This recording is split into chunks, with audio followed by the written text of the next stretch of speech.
মহোদয় উপস্থিত এবং তারপর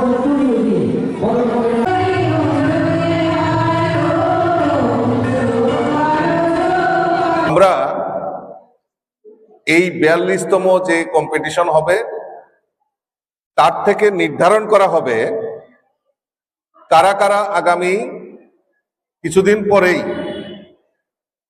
জাতীয় স্তরে খেলা হবে, যেটা সভাপতি বলছিলেন ঝাড়খণ্ডে খুব সম্ভবত। এই ঝাড়খণ্ডে সেখানে জাতীয় স্তরের যখন কম্পিটিশন হবে সেখানে খেলার সুযোগ পাবে, যোগাসন করার কম্পিটিশনে যোগদান করার সুযোগ পাবে।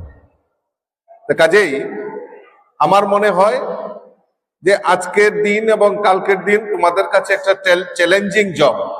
স্টুডেন্টরা যারা কম্পিটিটর, যারা কম্পিটিশনে অংশগ্রহণ করছে, তাদের কাছে একটা আজকের দিনটা এবং কালকের দিনটা একটা কম্পিটিশন, একটা চ্যালেঞ্জ দিয়ে তোমাদেরকে এই প্রতিযোগিতায় অংশগ্রহণ করতে হবে।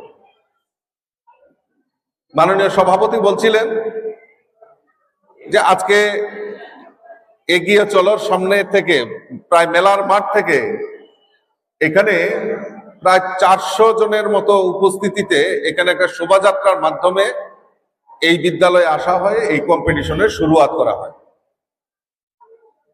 এই যোগাসন নিয়ে যে বার্তা, এটা আমাদের কাছে একটা মানে বিশেষ উল্লেখযোগ্য এই কারণে, কারণ আমাদের শরীর এবং মনকে সুস্থ রাখার জন্য বা নিরাময় করার জন্য একটাই পন্থা, সেটা হলো আমাদের এই যোগাসন।